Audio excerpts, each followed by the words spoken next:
Écoutez, Trump qui déjà à l'avance fait pression sur sa délégation pour sortir de la guerre. Nous essayons de régler cela. J'ai arrêté 8 guerres. Ce sera la 9e. Et nos représentants sont actuellement en Russie pour voir ce qui peut être réglé. Ce n'est pas une situation facile, croyez-moi. Quel gâchis. Cette guerre n'aurait jamais eu lieu si j'avais été président. Pas la moindre chance. Guillaume Roquette, la pression maximale des Américains pour trouver quelque chose, ça risque encore une fois de se faire à notre détriment. Oui, et on voit bien que l'objectif de Donald Trump, c'est d'avoir ces fins de guerre comme autant de trophées qui lui permettraient peut-être d'avoir le prix Nobel de la paix. Et ce qui est intéressant, c'est que Trump déplore toujours ce conflit ukrainien, mais il ne déplore pas le fait que les Russes aient envahi le pays voisin. Il ne déplore pas le fait que les Russes aient pris possession de façon totalement illégale de 20% du territoire d'un État souverain. Ce qu'il déplore, c'est la guerre, parce qu'il dit la guerre, il y a beaucoup de morts, c'est un gros gâchis, ce qui est vrai, mais on a le sentiment que la dimension géopolitique et encore plus la dimension de droit international, elle est complètement passée à l'as. Ce qu'il faut, c'est que la guerre s'arrête, point. Et tant pis si ça doit se faire au détriment des Ukrainiens. Sommes-nous prêts? Révélation de Financial Times. L'Europe a calculé le nombre de jours nécessaires pour déplacer des troupes jusqu'aux frontières de la Russie. Le Financial Times rapporte que l'Europe est mal préparée à un déploiement rapide de troupes sur le flanc est de l'OTAN. Si la Russie frappe des pays situés le long de sa frontière, le transport de troupes et de matériel depuis les principaux ports occidentaux pourrait prendre jusqu'à 45 jours. Et le journal va jusqu'à de précisions chiffrées. Pour déplacer 15 000 soldats, 7 500 véhicules, il faut 200 trains de 42 voitures nécessaires. Mais la question logistique... Non mais attendez, on va utiliser des bateaux. Faut arrêter quand même Pas pour les chars. Mais si, bien sûr, on va prendre des bateaux pour transporter des chars, comme on l'a fait pour les opérations. Par exemple, quand on a fait la guerre du Golfe, quand on a des poids lourds à trimballer, on ne les trimballe pas sur des voies ferrées ou sur des routes, on les trimballe sur des bateaux. Et ce qu'il faut voir, c'est que dans toutes ces estimations-là, on se place en temps de paix. C'est-à-dire qu'actuellement, quand on déplace nos forces, ne serait-ce que pour exercice, quand on a fait cet exercice de recompléter une brigade en Roumanie, eh bien ça a été un cauchemar, parce que c'était un cauchemar administratif, comme on sait les faire. C'est-à-dire qu'il fallait avoir des papiers, des imprimés à chaque frontière. Les écartements des voies n'étaient pas les mêmes. Les règlements routiers n'étaient pas les mêmes. On avait le droit de franchir ce village, mais pas celui-là. On pouvait rouler sur ce pont-là et pas sur ce pont-ci. Et les cartes n'étaient même pas à jour. Bon, voilà, on a fait cet exercice. On a déjà déblayé une route de pénétration, une route de ravitaillement. Ça y est, on en a une au moins, mais ça a pris du temps. Et effectivement, quand le Financial Times relate tout ça, il relate toutes ces difficultés. Bon, ces difficultés, en temps de guerre, elles disparaissent. Elles disparaissent. Si on ne peut pas passer sur le pont, on passera à côté. Michel Goya, est-ce que 45 jours, c'est un problème ? Bien sûr que c'est un problème. Pourquoi ? On est censé faire face à une guerre éclair, une offensive éclair. C'est ça le scénario. Le scénario, c'est un coup. C'est les Russes qui essaient de s'emparer des pays baltes en quelques jours. De la même façon qu'ils essaient. Le scénario pour l'Allemagne, c'était ils tentent d'aller sur le Rhin en quelques jours. Et donc là, il faut être très rapide. Alors soit on est déjà sur place. Voilà. Soit on a donc fort sur place, comme les Allemands, qui vont mettre une brigade en Lituanie. Donc nous, effectivement, on a 300 soldats en Estonie. Ce serait peut-être pas mal si on avait une brigade directement. Ce serait beaucoup mieux. Deuxième solution, on a des dépôts. Et on envoie, c'est ce que faisaient les Américains en Allemagne. Donc ils avaient d'énormes dépôts d'équipements et les soldats venaient en avion. Soit effectivement, si on peut, très vite. Mais le problème des navires, c'est que ça permet effectivement de porter du lourd, mais ça peut être relativement long, ça peut être relativement compliqué dans le Baltique. Il faut le dire pour pas être totalement pessimiste, il y a beaucoup de programmes européens, et je pense aux pays baltes avec le Rail Baltica, qui sont en cours pour justement combler ces problèmes. Donc c'est pas quelque chose qui est totalement nouveau. C'est partie des 3 ans dont généralement on parlait. C'est sûr. C'est tout. Pour résoudre tous ces problèmes.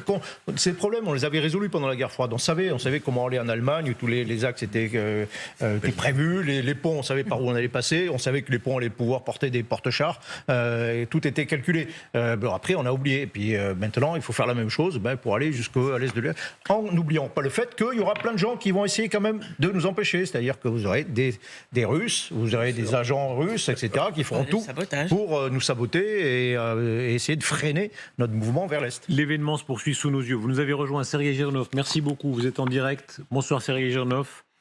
Nous découvrons ensemble les résultats, maigres résultats de ces 5 heures de discussion, et on a l'image pour qu'on comprenne bien qui était autour de la table et qu'on comprenne bien cet enjeu. D'un côté, les Américains avec évidemment Witkoff, l'émissaire, Jared Kushner, le propre gendre du président Trump, l'interprète, et puis du côté des Russes, Vladimir Poutine évidemment qui reçoit, il est l'hôte, Ushakov, le négociateur, Dmitriev, l'homme qui est en quelque sorte le pendant de Witkoff. Et ce soir, visiblement, c'est un maigre résultat. Les Russes n'ont rien cédé. Sergei Girnov, c'est ce qui semble ressortir.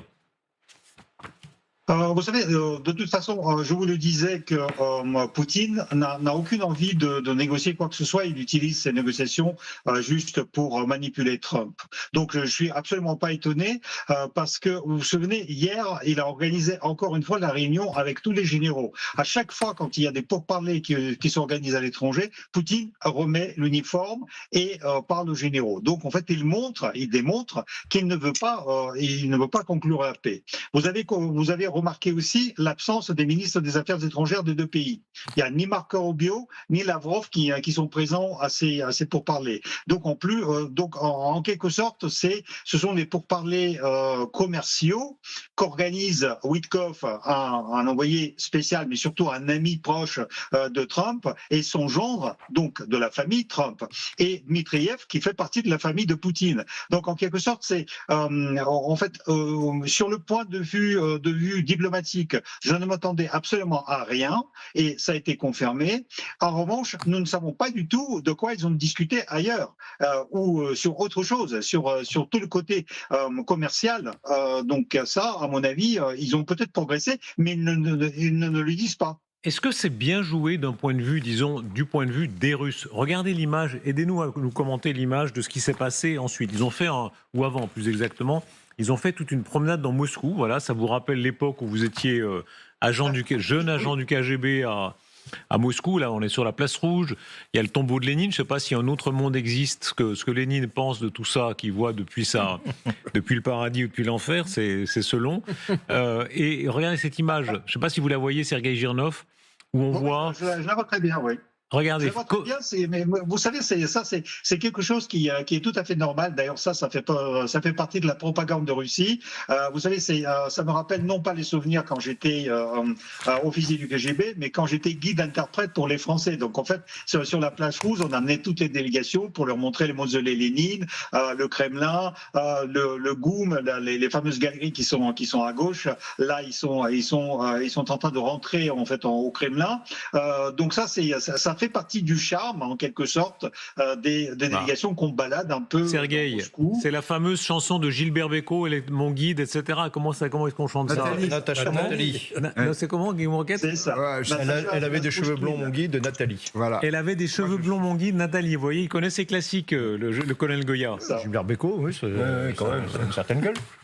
Là, il y a tout, effectivement, tout le folklore, disons, de l'amitié entre les peuples, comme on disait à l'époque soviétique et communiste. Et ils sont allés au restaurant aussi. Alors, je pense qu'à votre époque, il n'y avait pas le restaurant Sava qui a l'air un peu bling-bling, fusion et je ne sais pas quoi. Et écoutez l'échange entre Poutine et Witkoff, là aussi, dans cette espèce de bromance politique qu'ils mettent en scène, c'est très important. Je suis ravi de vous voir. Vous avez fait le tour de la ville? Oui, belle promenade. C'est Yuri Ushakov qui a organisé cela en collaboration avec les autorités moscovites. Les autorités moscovites sont fières de ce qu'elles ont accompli pour le développement de la ville ces dernières années. J'espère que vous avez pu le constater par vous-même. Oui, c'est une ville magnifique. Merci. Sergei Girnov, vous êtes toujours avec nous. Quelle scène, hein? Quelle scène où ils copinent, il n'y a pas d'autre mot. Ils font les copains, on verra quel résultat ça a, mais ils copinent. Tout à fait, mais il y a un énorme fossé entre ce sourire et ce nerf, cet air débonnaire d'amitié, de sourire diplomatique, etc. et la rigidité de Poutine, parce qu'en réalité, il ne veut absolument rien céder à Trump. Et c'est là où il est très très fort, parce qu'en réalité, il fait du charme à Witkoff qui comprend rien du tout en la géopolitique. C'est Trump lui-même qui a dit d'avoir la Knesset en Israël. Cette fois-ci, il y a Jared Kushner, qui est beaucoup plus aguerri en fait à des pourparlers. Et ça, c'est quelque chose de différent par rapport à tous les déplacements. Witkoff a fait 5 déplacements. À chaque fois, nous avions peur qu'il ramène le plan de Poutine et qu'il balade la propagande de Poutine après aux États-Unis. Kushner, c'est différent. Kushner, c'est lui qui a réussi les accords d'Abraham, vous savez, au Proche-Orient. Et donc, s'il y a un espoir dans ces pourparlers, c'est la présence de Kushner. Restez avec nous, s'il vous plaît, Sergueï Girnov, qu'on comprenne bien. Alors, est-ce qu'il ne comprend pas ou ils ne font pas mine de comprendre? C'est-à-dire, en réalité, beaucoup le rappelaient sur ce plateau, les Américains, historiquement, n'ont pas été toujours les amis évidents de l'Europe. Il faut rappeler qu'avant qu'ils entrent en guerre en 1941 aux côtés de l'Europe, ils n'étaient pas du tout en secours évident. On oublie souvent ça ici en Europe. Oui, bien sûr. L'histoire des États-Unis, elle s'est faite d'abord contre l'Europe. C'est un divorce de l'Europe avec cette idée qu'on va faire une nation à part, supérieure à ce que les vieilles nations européennes ont fait.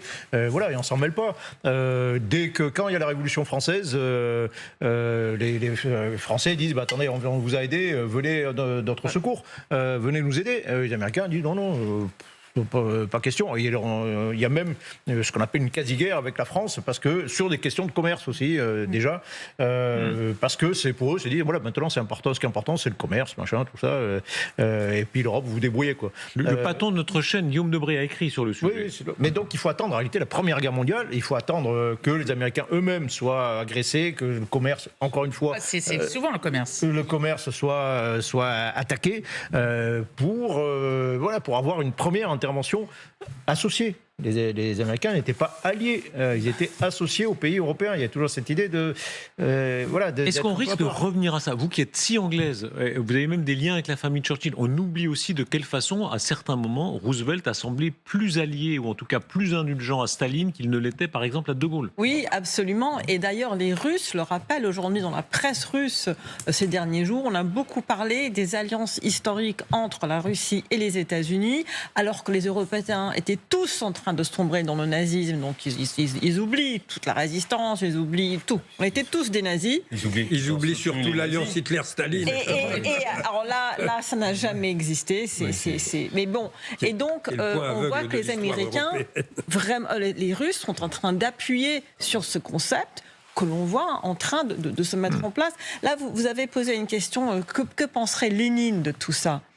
Il verrait des hommes d'affaires américains et russes parler de pognon. Je crois qu'il se démembrerait dans son cercueil d'horreur, dans tout ça. Parce que voilà. Il rajouterait un point. Ces Ukrainiens continuent de m'emmerder. Je rappelle que le premier État à qui Lénine a déclaré la guerre, le 16 décembre 1917, c'est l'Ukraine indépendante quand même. Hein?